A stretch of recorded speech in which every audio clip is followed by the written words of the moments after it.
శ్రీగురుభ్యో నమః. ఈశానాం జగతోస్య వెంకటపతేర్విష్ణోః పరాం ప్రేయసీం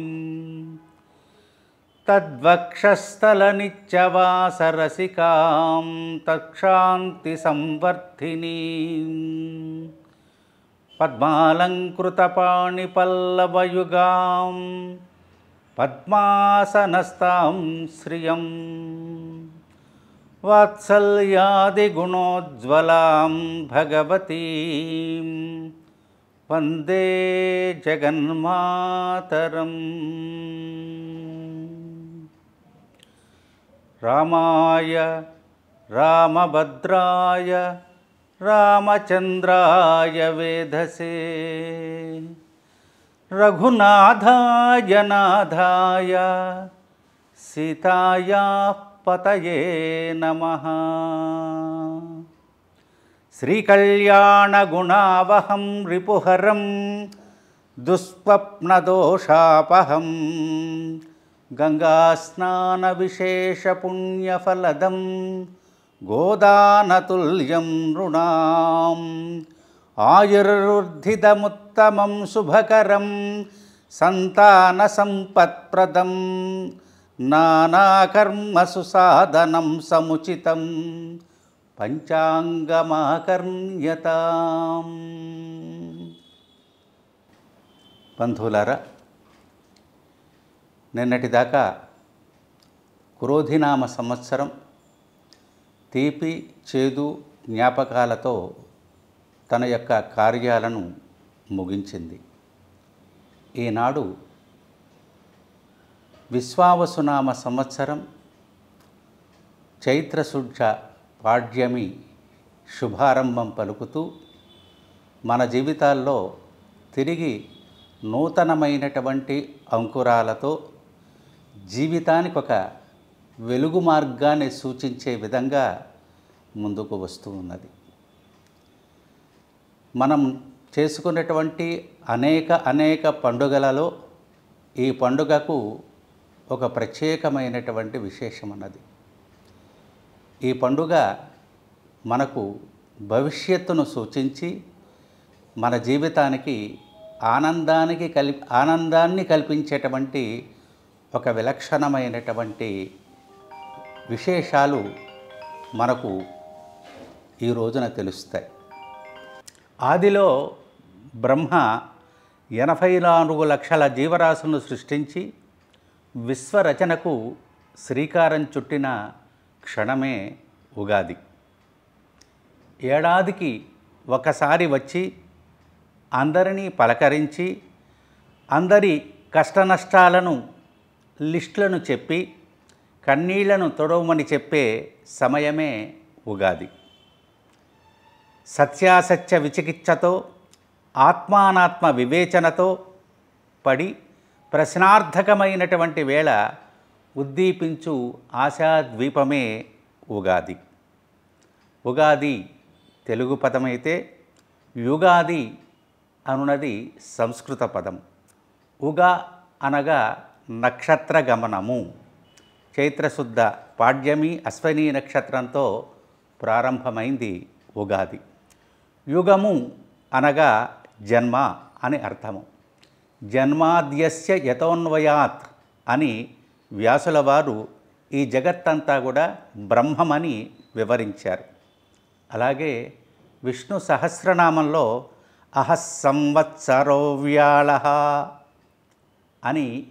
అనియు కాలాత్మనః స్థితః విష్ణు సంవత్సరః అని శంకర భాష్యం కాలస్వరూపుడైనటువంటి వాడు శ్రీ మహావిష్ణువే అనేటువంటి భావాన్ని ఆవిష్కరించడం జరిగింది. ఈ సంవత్సర ఆరంభంలో ఈ రోజున మనమంతా కూడా శుచిగా స్నానం చేసి నూతన వస్త్రాలను ధరించి భగవత్ సన్నిధిన దీపారాధన గావించి పూజించి 6 రుచుల సమ్మేళనమైనటువంటి నింబ కుసుమ ప్రసాదాన్ని నివేదన చేసి ఈ శ్లోకం ద్వారా భావన చేస్తూ దానిని స్వీకరించాలి. శతాయు వజ్రదేహాయు సర్వసంపత్కరాయ చ సర్వారిష్ట వినాశాయ నింబ కుసుమ భక్షణం. 6 రుచుల సమ్మేళనంతో మనలో ఉన్నటువంటి సమస్త అరిష్టాలను నివారించేటువంటి ఈ వేప పువ్వు ప్రసాదాన్ని మనం రాబోయేటువంటి కష్ట నష్టాలను సమర్థవంతంగా ఎదుర్కొనటానికి దానిని ముందుగా స్వీకరించాలి. ఇది ప్రధానమైనటువంటి విశేషం. ఆ తర్వాత పంచాంగ శ్రవణాన్ని వినాలి. పంచాంగ శ్రవణము అనేటువంటిది ఉగాది రోజునే చేయాలి. ఉగాది రోజునే పంచాంగాన్ని చక్కగా పూజించి, ఆ పూజించిన తర్వాత దాని యొక్క తిథి వార నక్షత్రకరణ యోగ ఫలములు అనేటువంటి విశేషాలన్నింటినీ కూడా తెలుసుకునే ప్రయత్నం మనం చేయాలి. ఈ పంచాంగ శ్రవణం వలన మనందరికీ కూడా అనేక రకాలైనటువంటి యోగ్యతలు కలుగుతాయి, అనేకములైనటువంటి కళ్యాణ గుణాలు కలుగుతాయి, శత్రుబాధ నివారణ అవుతుంది, చెడు స్వప్నాలు నివారణ అవుతాయి, గంగలో స్నానం చేసినటువంటి విశేషమైనటువంటి ఫలం మనకు కలుగుతుంది, గోదానం చేసినటువంటి యోగ్యత కలుగుతుంది, ఆయుష్ పెరుగుతుంది, అలాగే సంతానాభివృద్ధి కలుగుతుంది, సకల సంపత్తులు వనగూడుతాయి, అనేక జన్మల ద్వారా అనుభవించవలసినటువంటి కర్మ ఫలితాలన్నీ కూడా తొలగిపోతాయి ఈ యొక్క పంచాంగ శ్రవణము ద్వారా. అందులో తిదేశ్చ శ్రియమాప్నోతి వారాద్ ఆయుష్యవర్ధనం నక్షత్రాత్ హరతే పాపం యోగాద్రోగ నివారణం కరణాత్ కార్యసిద్ధిశ్చ పంచాంగం ఫలముత్తమం. అందులో తిథి అనేటువంటిది శ్రేయస్సులను, వారము అనేటువంటిది ఆయుష్యుని, నక్షత్రము దోష నివారణను, యోగము రోగ నివారణను, కరణము కార్యసిద్ధిని కలిగిస్తుంది. ఈ 5 రకాలైనటువంటి విశేషం చేత కాబట్టి ఈ పంచాంగ శ్రవణాన్ని మనమంతా కూడా శ్రద్ధగా వినాలి. ఈ సంవత్సరం ప్రభవాది 60 సంవత్సరాలలో విశ్వావసు అనేటువంటి పేరుతో పిలువబడేటువంటి సంవత్సరం. విశ్వావసు అనంటే ప్రపంచానికంతటికీ కూడా సంపదలను వనకూర్చున్నది, బాగా డబ్బు వచ్చేది అని అర్థం అన్నమాట. అంటే సంపదలు వనగూరుతాయా అనంటే ఏ సంపద అయితే పోగొట్టుకోకూడదో ఆ సంపదను మనం నిలుపుకొని ప్రయత్నం చేస్తే ఈ సంవత్సరం ఆ సంపద మనకు నిలుస్తుంది. అంటే భగవత్ సంబంధమైనటువంటి చింతనతో ఉన్నదానిలో తృప్తి పడుతూ ఆశపడకుండా జీవితాన్ని ఒక మార్గంలో నడిపించుకునేటువంటి వారందరికీ కూడా విశ్వావసునామ సంవత్సరం సంపదలను కలిగించే సంవత్సరంగా అందరూ భావించాలి. అయితే ఈ సంవత్సరం రాజుగా రవి, మంత్రిగా చంద్రుడు, సైన్యాధిపతి, అర్ఘ్యాధిపతి, మేఘాధిపతిగా రవి, ధాన్యాధిపతిగా కుజుడు, సస్యాధిపతిగా గురుడు, రసాధిపతిగా శని, నీరసాధిపతిగా బుధుడు అవటం చేత ఈ నవనాయకులలో 3 పాపులు, 6 నీచులుగా, 3 శుభులు, 6 పాపులుగా ఉండటం జరిగింది. అయితే నవనాయకులందరూ కూడా మనకు అనుగ్రహాన్ని ఇచ్చేటువంటి వారలే. సూర్యుడు శౌర్యాన్ని, చంద్రుడు వైభవాన్ని, కుజుడు శుభాన్ని, బుధుడు బుద్ధిని, గురుడు ఆయుష్ను, శుక్రుడు సుఖాలను, శని ఐశ్వర్యాన్ని, రాహువు బాహుబలాన్ని, వంశాభివృద్ధిని కలిగిస్తారు అనేది శాస్త్రసమ్మతమైనటువంటి అంశం. కాబట్టి నవనాయకులందరూ కూడా మనకు శుభాలను కలిగిస్తారు.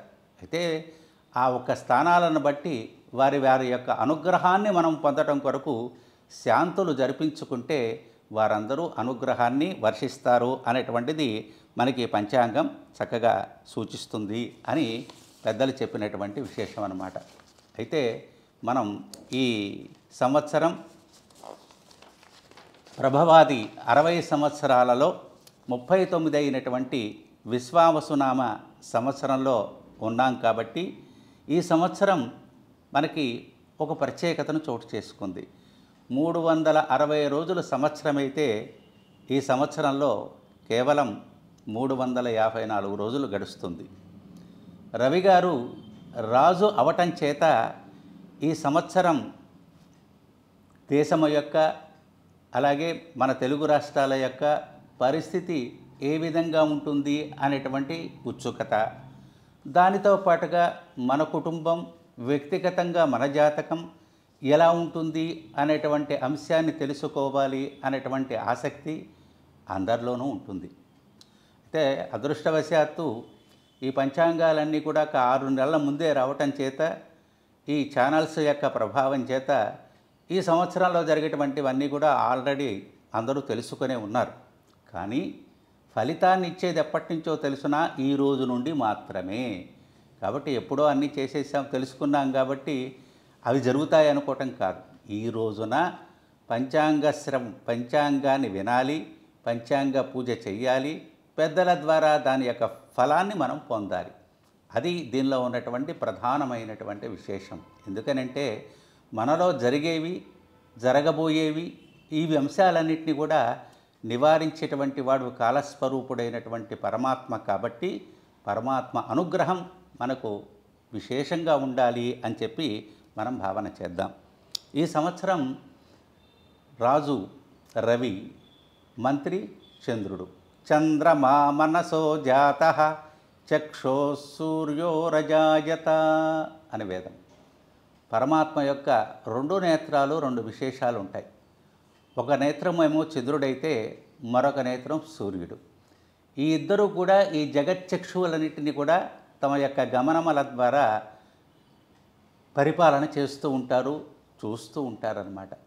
అందుచేత రాజు సూర్యుడు అవటం చేత, రవి అవటం చేత కేంద్ర ప్రభుత్వం కానీ రాష్ట్ర ప్రభుత్వం కానీ పరిపాలించేటువంటి పాలకులందరూ కూడా సమర్థవంతమైన పటిష్టమైనటువంటి పరిపాలనను కొనసాగిస్తారు ఈ యొక్క సంవత్సరం అంతా కూడా. ఎవరైతే దురాక్రమణలు కానీ, దౌర్జన్యాలు కానీ, కుంభకోణాలు కానీ, హింసాత్మకమైనటువంటి కార్యాలు కానీ చేసినటువంటి వారిని అందరినీ కూడా సమర్థవంతంగా ఎదుర్కొని దోషులను కోర్టు ద్వారా నిలిపి తగిన శిక్షలను ప్రజలందరూ కూడా సుఖశాంతులు పొందటానికి, ప్రజా సంక్షేమానికి సంబంధించినటువంటి కృషి ఈ సంవత్సరం ఎక్కువగా జరుగుతుంది. తిండి, వస్త్రము, నివాసాలకు ఇబ్బంది లేని విధంగా ప్రభుత్వాలు ప్రయత్నం చేస్తాయి. విద్యా సంస్థలలో నూతన వరవడితో సద్విద్యలతో పాటుగా ఉద్యోగ అవకాశాలను కల్పించే ప్రయత్నాలు కొనసాగుతాయి. వైద్యాలయాలలో వైద్య సదుపాయాలను మెరుగుపరిచే విశేషాలు మెండుగా జరుగుతాయి. అలాగే నూతనమైనటువంటి పరిశ్రమలను తీసుకొని వచ్చి వారిని ప్రోత్సహించి తద్వారా ఆర్థిక పుష్టిని కలిగించే ప్రయత్నం ప్రభుత్వాలు విశేషంగా కృషి చేస్తాయి. ఈ సంవత్సరం రచయితలకు, సాహితీవేత్తలకు, విశిష్ట సేవలు చేసిన వారికి, కళాకారులకు, క్రీడాకారులకు, మేధావులకు ప్రభుత్వపరమైనటువంటి బిరుదములతో పాటుగా సన్మానాలు చేయటం విశేషంగా జరుగుతుంది. సాఫ్ట్వేర్ రంగం అభివృద్ధిలోకి వచ్చే ప్రయత్నం జరుగుతుంది. ఈ సంవత్సరం బంగారము, నవరత్నములు, వెండి ధరలు విపరీతంగా పెరుగుతాయి. ప్రభుత్వం వారు రైతుల సమస్యలను అడిగి తెలుసుకొని పరిష్కరిస్తారు. పటిష్టమైనటువంటి రక్షణ సౌకర్యాలను ఏర్పాటు చేస్తారు. సురక్షితంగా ప్రయాణం చేయటానికి రోడ్లను విస్తరణ చేస్తారు. రోడ్లను మరమ్మతులు చేయటం కూడా జరుగుతుంది. అంతేకాకుండా ఈ సంవత్సరం అగ్ని ప్రమాదాలు, భూకంపాలు, వరదలు ఎక్కువగానే ఉంటాయి. ఈ సన్నివేశాలు జరిగినప్పుడు తగిన రక్షణ చర్యలతో ఆదుకొనటం జరుగుతుంది. ఆంధ్రప్రదేశ్ రాజధాని అమరావతి సర్వాంగ సుందరంగా, సర్వతోముఖంగా విరాజిల్లటానికి తగిన ప్రయత్నాలతో పాటుగా కార్యాచరణ చేస్తారు. ప్రపంచ నగరాలలో అద్వితీయమైనటువంటి నగరంగా రూపుదిద్దుకోవటానికి ప్రయత్నం జరుగుతుంది. అంతేకాదు ఈ సంవత్సరం కొన్ని వస్తువుల మీద ధరలు పెంచుట, పన్నులు వేయట కూడా జరుగుతూ ఉంటుంది. అంతేకాదు ఈ సంవత్సరం పోలవరం ప్రాజెక్టు నిర్మాణ పనులు వేగవంతమవుతాయి. రైల్వే, విమాన సర్వీసులు, పారిశ్రామిక రంగ అభివృద్ధికి ప్రయత్నాలను ముమ్మరం చేస్తారు. అంతేకాదు, ఈ సంవత్సరం ఆధ్యాత్మిక చింతన పరులైనటువంటి ప్రజలు పూజాది కార్యక్రమాలతో, దేవాలయాల దర్శనాలతో కిటకిటలాడుతూ ఉంటాయి. పూజాది కార్యక్రమాలతో ప్రజలు విశేషంగా పాల్గొంటారు. కేంద్ర రాష్ట్ర సంబంధాలు విశేషంగా బలపడతాయి. కేంద్రంలో ఉన్నటువంటి కూటమి ప్రభుత్వం నరేంద్ర మోడీ గారి యొక్క ఆధ్వర్యంలో నిర్వహింపబడేటువంటి ప్రభుత్వం జాతీయ అంతర్జాతీయ స్థాయిలో సమున్నతంగా నడుస్తూ ఉంటుంది. అలాగే కూటమి యొక్క ప్రభుత్వం రాష్ట్రంలో పరిపాలన కూడా అనేక రకాల అభివృద్ధి రంగంలో కార్యక్రమాలను నిర్వహిస్తూ ప్రజా అభిమానాన్ని పొందే ప్రయత్నం చేస్తారు. ఈ సంవత్సరం రాజకీయంగా ఎలాంటి మార్పులు జరగవు. పాలకులందరూ కూడా ఎక్కువగా పాలన మీదే దృష్టిని సాగిస్తారు. అమెరికా ఒత్తిడికి భారతదేశం తలవంచటం జరగదు. అంతేకాక అమెరికాలో ఉన్నటువంటి విద్యార్థులు ఆందోళన చెందాల్సిన అవసరం ఎంతమాత్రం లేదు. క్రమక్రమముగా పరిస్థితులలో మార్పులు రానున్నాయి. ఈ సంవత్సరం వర్షాభావం 2 తూముల వర్షం పడుతుంది. అందులో పర్వతాల మీద, సముద్రంలోనూ సగభాగం కురిసి ఒక భాగం భూమి మీద పడే అవకాశాలు ఉంటాయి. ఈ సంవత్సరం పాడి పరిశ్రమ, పాల పదార్థాలు విశేషంగా ఉంటాయి. వాటి యొక్క ధరలు కూడా విశేషంగానే ఉంటాయి. సస్యానుకూల వర్షాలు కురుస్తాయి. ఈ సంవత్సరం పంటలు బాగా పండుతాయి. అంటే వర్షాధార భూములు కొంచెం అనుకువగా జాగరూకతగా ఆచిచూచి పంటలు వేసుకోవాల్సిన పరిస్థితి ఉన్నదని చెప్పి పంచాంగం తెలుపుతుంది. ఈ సంవత్సరం షష్టగ్రహ కూటమి, 6 గ్రహాల యొక్క కూటమి యొక్క ప్రభావం చేత శని, రాహువు, శుక్రుడు, బుధుడు, రవి, కేతువు ఈ రాసుల యొక్క ప్రధానమైనటువంటి కలయిక వలన, ప్రయాణం వలన ప్రపంచంలోనూ దేశాల్లో కూడా కొన్ని విశేషమైనటువంటి అంశాలు చోటు చేసుకుంటూ ఉంటాయి. ప్రభుత్వపరమైనటువంటి సంక్షేమ పథకాలను ఇవ్వటంలో కొద్దిగా గ్యాప్ ఏర్పడుతుంది. ద్రవ్య వినిమయం తగ్గటం, పరిపాలన ఒత్తిడి ఎక్కువగా ఉండటం, షేర్ మార్కెట్ల ప్రభావం వీటన్నిటి యొక్క కారణాలుగా సూచిస్తూ ఉన్నది. అంతేకాకుండా అనుకున్నటువంటి కార్యాలు ఆటంకాలతో సానుకూలమయ్యే ప్రయత్నాన్ని చేసుకునే ప్రయత్నం చేస్తూ ఉంటారు. ప్రపంచమంతా ఆర్థిక సమస్యలతో కొట్టుమిట్టాడుతూ ఉంటే భారతదేశం మాత్రం ఆర్థికంగా స్థిరంగా నిలదొక్కునే ప్రయత్నంలో అగ్రభాగంలో ఉంటుంది. అందులో అనుమానమేమీ లేదు. ఈ సంవత్సరం రియల్ ఎస్టేట్ రంగం బాగానే ఉంటుంది. ఈ సంవత్సరం మేషరాశి వారికి ఏలినాటి శని ప్రభావం మొదటి దశలో జరుగుతుంది. మీనరాశి వారికి 2వ భాగం జరుగుతుంది.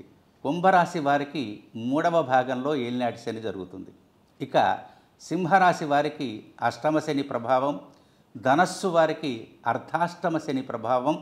ఈ రాశులకు విశేష ఫలాలు జరుగుతాయి కనుక ఈ రాశివారు తమ వ్యక్తిగత జాతకాలతో పాటుగా ఆ గ్రహానుకూలమైనటువంటి శాంతులను జరిపించుకునే అవకాశం ఉంటుంది.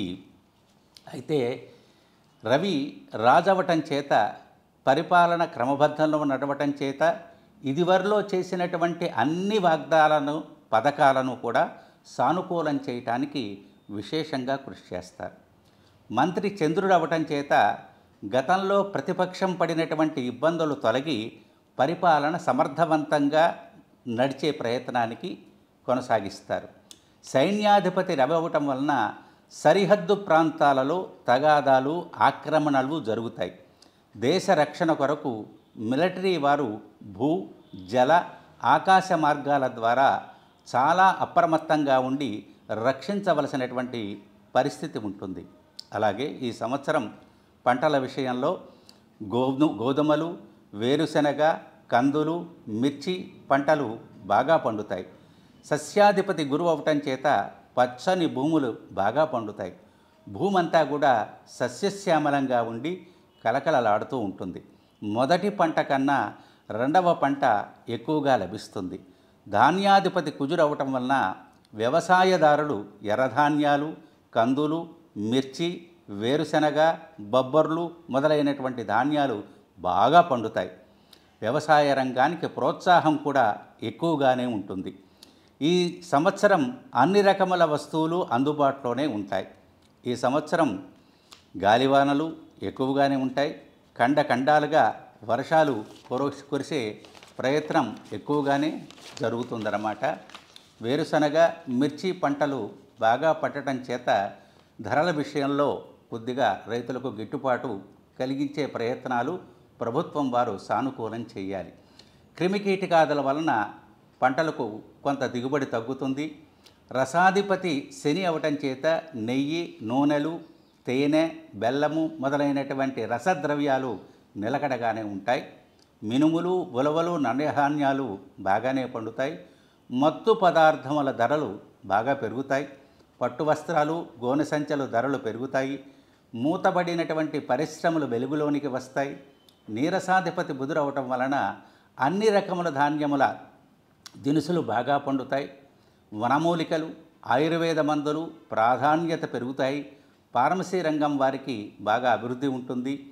రాళ్లతో కూడిన ఆభరణాలు, అలాగే కెంపులు, పచ్చలు ధరించేటువంటి వారు ఎక్కువగా ఆసక్తి చూపిస్తారు.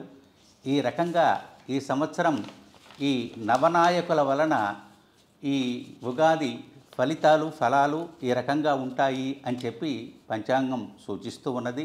అయితే 12 రాసులు 12 రాసుల వారి యొక్క విశేషాలన్నీ కూడా సంక్షిప్తంగా చర్చుకునే ప్రయత్నం మనం చేద్దాం. ముందుగా మేషరాశి వారు. ఈ రాశిలో అశ్వని 4 పాదాలు, భరణి 4 పాదాలు, కృత్తిక 1వ పాదం. మేషరాశి. ఆదాయం 2, వ్యయం 14, రాజపూజ్యం 5, అవమానం 7. ఈ రాశి వారికి ఉగాది నుండి శుభాశుభ మిశ్రమ ఫలితంగా ఉంటుంది. రాబడికి మించినటువంటి ఖర్చులు పెరుగుతాయి. స్థిరాస్తులు అమ్మటం జరుగుతుంది. అకారణ కలహాలు కలుగుతాయి. కనుక వీరు ఏలినాటి శని ప్రారంభ దశలో ఉన్నారు కనుక శనికి 19,000 జపాన్ని, గురువునకు కేతువునకు జపదానాదులు జరిపించుట ఎంతైనా మంచిది. అంతేకాకుండా వెంకటేశ్వర స్వామి వారిని, ఆంజనేయ స్వామి వారిని, పరమశివుని ఆరాధించడం ద్వారా, ప్రతిరోజు ఆదిత్య హృదయం పఠించడం ద్వారా కొంత ఉపశమనం కలుగుతుంది. అలాగే అష్టాక్షరి ప్రతుడైనటువంటి నారాయణ మంత్రాన్ని వీరు రోజు నియమానుసారంగా పఠించటం ఎంతైనా మంచిది. ఇక 2వ రాశి వృషభ రాశి.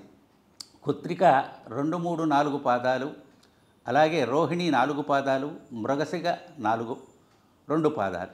ఈ రాశి వారికి 11 ఆదాయం, 5 వ్యయం, రాజపూజ్యం 1, అవమానం 3. ఈ రాశి వారికి సంవత్సరం అన్ని విధాలా యోగదాయకంగా ఉంది.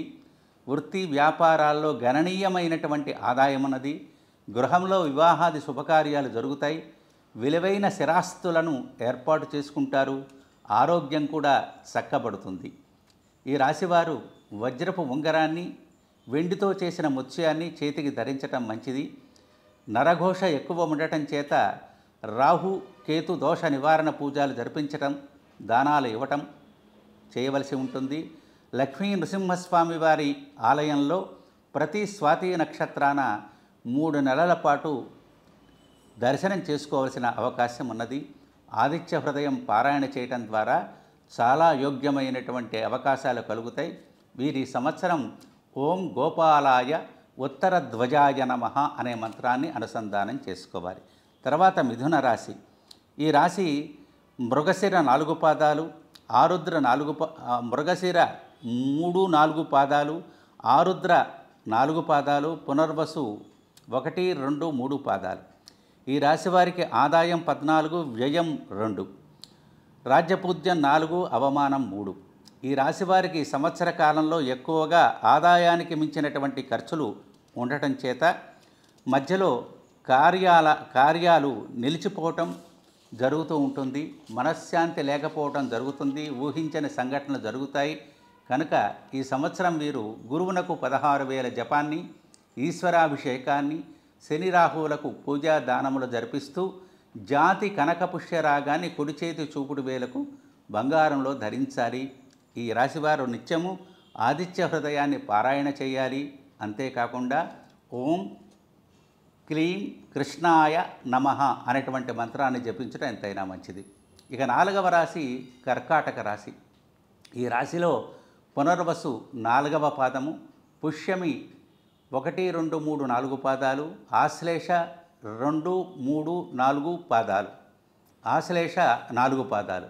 ఈ రాశి వారికి ఆదాయం 8, వ్యయం 2.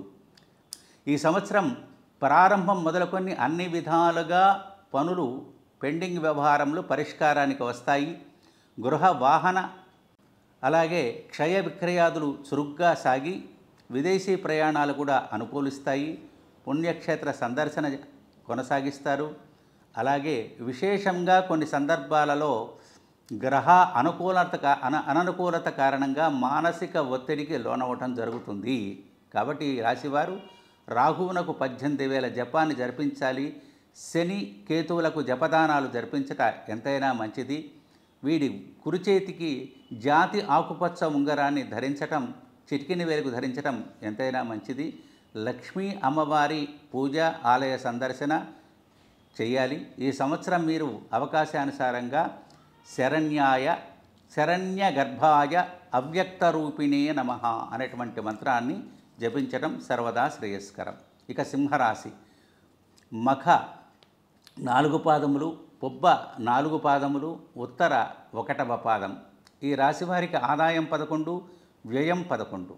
అలాగే అవమానం, మానవమానం, రాజ్యపూజ్యం 3, అవమానం 6. వెరసి ఈ రాశి వారికి ఈ సంవత్సరం యోగదాయకంగా లాభదాయకంగానే ఉంటుంది. తలచిన కార్యాలు విజయమవుతాయి. వృత్తి వ్యాపార వ్యవహారంలో ధనాదాయం బాగుంటుంది. శుభకార్యాలు జరుగుతాయి. గృహ నిర్మాణాది కార్యక్రమంలో ప్రారంభిస్తారు. స్థిరాస్తిని వృద్ధి చేస్తారు. అయితే ఈ సంవత్సరం ఈ రాశివారు అష్టమ శని ప్రభావం వలన శనికి 19,000 జపాన్ని, జన్మకేతువునకు 7,000 జపాన్ని జరిపించాలి. ఈ రాశివారు జాతి కెంపు కుడి చేతికి ఉంగరపు వేలుకు ధరించాలి. అలాగే ఈ సంవత్సరం వెంకటేశ్వర స్వామి వారిని, ఆంజనేయ స్వామి వారి ఆలయ సందర్శన తరచుగా చేస్తూ ఉండాలి. అవకాశానుసారంగా ఓం బ్రహ్మణే జగదాధారాయ నమః అనేటువంటి మంత్రాన్ని జపించటం సర్వదా శ్రేయస్కరం. ఆ తర్వాత కన్యారాశి. ఈ రాశిలో ఉత్తర 2, 3, 4 పాదాలు, హస్త 4 పాదాలు, చిత్త 2 పాదాలు. వెరసి ఈ రాశి వారికి ఆదాయం 14, వ్యయం 2, రాజ్యపూజ్యం 6, అవమానం 6. ఈ రాశి వారికి ఉగాది లగాయతు మొదట భాగ్యదాయకంగాను ఉంటుంది. 2-3 రకాలుగా ధనాదాయం చేతికందుతుంది. భూములు, స్థలాలు, స్థిరాస్తిని వృద్ధి చేయటం జరుగుతుంది. సంఘంలో కీర్తి ప్రతిష్టలు పొందుతారు. మొదలైనటువంటి పాత బాకీలు వసూలవుతాయి. జీవనోపాధికి లోటు ఏమాత్రం కూడా ఉండదు. కానీ వీరు కేతువునకు 7,000 జపం జరిపించట సర్వదా శ్రేయస్కరం. ఆలయ సందర్శనతో పాటుగా జాతి పగడాన్ని ఎడమ చేతికి ధరించటం మంచిది.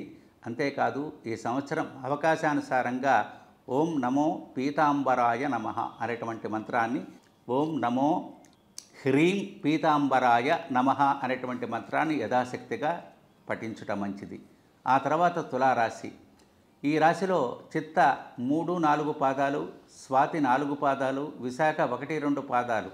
ఈ రాశి వారికి సంవత్సరం నరఘోష ఎక్కువగా ఉంటుంది. అయితే పట్టిందల్లా బంగారంగా ఉంటుంది.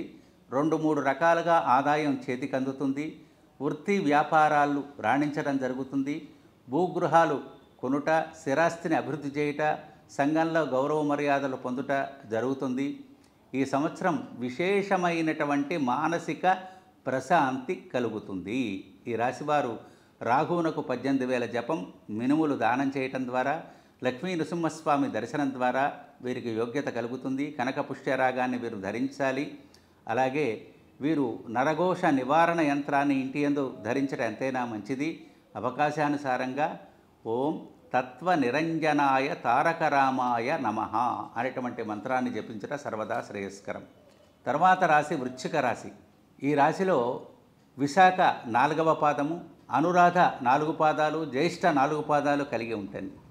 ఈ రాశి వారికి ఆదాయం 2, వ్యయం 14, రాజపూజ్యం 5, అవమానం 2. ఈ రాశి వారికి ఈ సంవత్సరం ముందు వెనక అన్నట్టుగా పరిస్థితులు ఉంటాయి.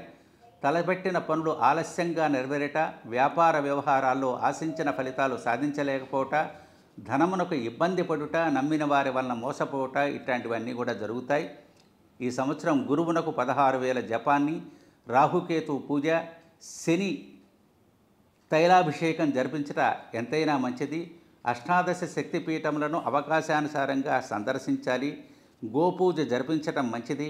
విష్ణు సహస్రనామము, లలితా సహస్రనామము పఠించుట చాలా మంచిది. జాతి పచ్చను కుడి చేతి చిటికిన వేలుకు ధరించాలి. నరసింహస్వామి పుణ్యక్షేత్రాలను దర్శించాలి. వీరు అవకాశానుసారంగా ఓం నారాయణాయ నరసింహాయ నమః అనేటువంటి మంత్రాన్ని యథాశక్తిగా పఠించాలి. ఆ తర్వాత ధనస్సు. ఈ రాశిలో మూల 4 పాదములు, పూర్వాషాఢ 4 పాదములు, ఉత్తరాషాఢ 1వ పాదము కలిగి ఉంటుంది. ఈ సంవత్సరం ఆదాయం 5, వ్యయం 5, రాజ్యపూజ్యం 1, అవమానం 5 కలిగి ఉన్నాయి. ఈ రాశి వారికి ఈ సంవత్సరం యోగదాయకంగానే ఉంటుంది. ధనాదాయం బాగుంటుంది. వివాహాది శుభకార్యాలు గృహంలో జరిపిస్తారు. తలచిన కార్యాలకు జయం కలుగుతుంది. కుటుంబ సౌఖ్యం కలుగుతుంది. అలాగే చాకచక్యంతో సమస్యలను పరిష్కరిస్తారు. అయితే ఈ సంవత్సరం వీరు శనికి 12,000 జపం, తైలాభిషేకం జరిపించాలి. కేతువునకు ఉలవలు దానం చేయటం ఎంతైనా మంచిది. అంతేకాకుండా వెంకటేశ్వర స్వామి వారిని, ఆంజనేయ స్వామి వారిని తరచుగా దర్శనాలు చేసుకుంటూ ఉండాలి. పూజా కార్యక్రమాలు జరిపించి ఉండాలి. అంతేకాకుండా దశరథ ప్రోక్త శని స్తోత్రాన్ని, సుబ్రహ్మణ్య అష్టకమును, హనుమాన్ చాలీసాను పఠించడం చాలా చాలా యోగ్యదాయకంగా ఉంటుంది. వీరు జాతి వజ్రాన్ని కుడి చేతి చూపుడు వేలుకు ధరించట ఎంతైనా మంచిది. ఈ రాశి స్త్రీలకు అన్ని విధాల యోగదాయకంగానే ఉంటుంది. వీరు ఈ సంవత్సరం అవకాశానుసారంగా శ్రీ దేవకృష్ణాయ ఊర్ధ్వదంతాయ నమః అనే మంత్రాన్ని జపించటం ఎంతైనా మంచిది. ఆ తర్వాత మకర రాశి. ఈ రాశి ఉత్తరాషాఢ 2, 3, 4 పాదాలు, శ్రవణం 1, 2, 3, 4 పాదాలు, ధనిష్ట 1, 2 పాదాలు. ఈ రాశి వారికి ఆదాయం 8, వ్యయం 14, రాజపూజ్యం 4, అవమానం 5. ఈ రాశి వారికి ఈ సంవత్సరం శత్రు రుణ బాధలు ఎక్కువగా ఉంటాయి. తలచిన కార్యాలకు ఆటంకాలు, నమ్మిన వ్యక్తుల వలన మోసపోవట, అకాల కలహాలు కలిగి ఉంటాయి. వ్యవహార చిక్కులు కలుగుతాయి. వాహన ప్రమాదాలు కూడా సంభవిస్తాయి. జాగ్రత్తగా ఆచితూచి అడుగులు వేయటం ఎంతైనా మంచిది. ఈ రాశివారు ఈ సంవత్సరం గురుకేతువులకు జపం, దానం జరిపించడం ఎంతైనా మంచిది. లక్ష్మీ నృసింహస్వామి, గణపతి అంగారక స్తోత్రములు పఠించడం మంచిది. ఈ సంవత్సరం వీరు యథావకాశంగా ఓం శ్రీ వత్సలాయ నమః అనేటువంటి మంత్రాన్ని జపించట సర్వదా శ్రేయస్కరము. అంతేకాక ఈ సంవత్సరం స్త్రీలు ఇష్టం లేనటువంటి కొన్ని కార్యాలు తప్పనిసరి పరిస్థితుల్లో చేయవలసినటువంటి అవసరం ఉంటుంది. ఇక తర్వాత రాశి కుంభరాశి. ఈ రాశిలో ధనిష్ట 3, 4 పాదాలు, శతభిషం 4 పాదాలు, పూర్వభాద్ర 1, 2, 3 పాదాలు కలిసి కుంభరాశి అవుతుంది. ఆదాయం 8, వ్యయం 14, రాజ్యపూజ్యం 7, అవమానం 5. ఈ రాశి వారికి మే నుండి అన్ని విధాలా యోగదాయకంగా ఉంటుంది. చేయు కృషి యందు అభివృద్ధి, నూతన వ్యక్తులతో లాభసాటి వ్యాపారం, కుటుంబ సభ్యులతో కలిసి ప్రయాణాలు, శుభకార్యాలు జరుపుతారు. స్థిరాస్తిని అభివృద్ధి చేయుట మొదలగు విశేష కార్యక్రమాలు ఈ సంవత్సరంలో జరుగుతాయి. వీరికి ఏలినాటి శని ప్రభావం ఉంది కనుక శని, రాహుకేతువులకు జపదానాదులు చేయటం ఎంతైనా మంచిది. చండీ హోమాన్ని జరిపించట, సుదర్శన హోమాలు జరిపించట, ఆదిత్య హృదయ పారాయణ చేయట ఎంతైనా మంచిది. వెంకటేశ్వర స్వామి శనివార నియమాలు పాటించట, నీతి దీపారాధన, ఆంజనేయ స్వామి వారికి వడమాల సమర్పణ వీరికి యోగ్యతను కలిగిస్తుంది. జాతి కనక పుష్యరాగాన్ని కుడి చేతి చూపుడు వేలుకు ధరించాలి. అవకాశానుసారంగా వీరు ఉపేంద్రాయ అచ్యుతాయ నమః అనేటువంటి నామాన్ని స్మరించట ఎంతైనా మంచిది. ఇక చివరిది మీనరాశి. మీనరాశిలో పూర్వభాద్ర 4 పాదాలు, ఉత్తరాభాద్ర 4 పాదాలు, రేవతి 4 పాదాలు. పూర్వభాద్ర 4వ పాదము, ఉత్తరాభాద్ర 4 పాదాలు, రేవతి 4 పాదాలు. ఈ రాశి వారికి ఆదాయం 5, అలాగే వ్యయం 5, రాజ్యపూజ్యం 3, అవమానం 1 కలిగి ఉన్నారు. ఈ రాశివారు ఈ సంవత్సరం ప్రతి పని యందు శ్రమ పడవలసి ఉంటుంది. ఆదాయానికి మించిన ఖర్చులు, రుణములు చేయుట, పిత్రార్జితాన్ని అమ్ముట, వ్యాపారం కలిసి రాకపోవట, ఊహించిన సంఘటనలు జరుగుతాయి. కొన్ని సందర్భాల్లో భయభ్రాంతులకు లోనగొట జరుగుతుంది. ఏలినాటి శని ప్రభావం వలన ఈ సన్నివేశాలన్నీ జరుగుతాయి కనుక అనారోగ్య సమస్యలు చోటు చేసుకోకుండా ఆరోగ్యాన్ని కాపాడుకోవాలి. శని, గురు, రాహువులకు దోష పరిహారంగా జపదాన అభిషేకాలు జరిపించాలి. మందేశ్వర స్వామి, మందపల్లిలో ఉన్నటువంటి స్వామిని దర్శనం చేసి అభిషేకం చేసుకోవటం ఎంతైనా మంచిది. ఆంజనేయ స్వామికి వడమాలను సమర్పించాలి. సుందరకాండ పారాయణ జరుపుకోవాలి. అలాగే సుదర్శన, లక్ష్మీ గణపతి హోమాలు సంప్రదాయబద్ధంగా నిర్వహించుకోవాలి. యథాశక్తిగా ఈ సమస్యల నుండి బయటపడే అవకాశం తెలియజేస్తుంది. అయితే వీరి సంవత్సరం అవకాశానుసారంగా ఓం క్లీం ఉద్ధృతాయ ఉద్ధరిణే నమః అనేటువంటి మంత్రాన్ని జపించడం ఎంతైనా శ్రేయస్కరం. ఈ రకంగా 12 రాశులు, 27 నక్షత్రాలు, వాటి యొక్క ఆదాయ అవమాన విశేషాలన్నీ కూడా ఈ సంవత్సరం సూచించబడుతుంది. అయితే ఈ చెప్పబడినటువంటి అంశాలన్నీ కూడా కేవలం నక్షత్ర రాశి ఫలితాలుగా చెప్పబడ్డాయి. వీటన్నిటికంటే ప్రధానమైనటువంటిది మన జాతకంలో ఉన్నటువంటి లగ్నాన్ని బట్టి, దశని బట్టి కార్యాలు నిర్దేశించబడతాయి. కాబట్టి ఏది ఏమైనా అన్నింటినీ తొలగించేటువంటి వాడు, అన్నీ సానుకూలం చేసేటువంటి వాడు, సకల శ్రేయస్సులను అనుగ్రహించేవాడు, సకల సంపత్ప్రదుడైనటువంటి వాడు కలియుగ ప్రత్యక్ష దైవం శ్రీనివాసుడు మాత్రమే కనుక శ్రీనివాసుని యొక్క అనుగ్రహాన్ని, అలాగే పెద్దల యొక్క అనుగ్రహాన్ని, సమాజంలో గౌరవ ప్రతిష్టలను పొందుతూ మన జీవితాలన్నీ కూడా సానుకూలం చేసుకొని ముందుకు సాగటమే జీవనం యొక్క ప్రధానమైనటువంటి లక్షణం. కాబట్టి ఈ సంవత్సరం అన్ని వర్గాల వారు అందరూ కూడా సుఖశాంతులతో ఆనందంగా ఉండాలి అని చెప్పి స్వామివారిని ప్రార్థన చేస్తూ అందరికీ కూడా స్వామి యొక్క మంగళాశాసనాలను అందజేస్తున్నాం. సర్వేషాం స్వస్తిర్భవతు, సర్వేషాం శాంతిర్భవతు, సర్వేషాం పూర్ణం భవతు, సర్వేషాం మంగళం భవతు. శతమానం భవతి శతాయుః పురుషస్య ఆయుష్యేవేంద్రియే ప్రతిష్టతి. ఓం శాంతి శాంతి శాంతి.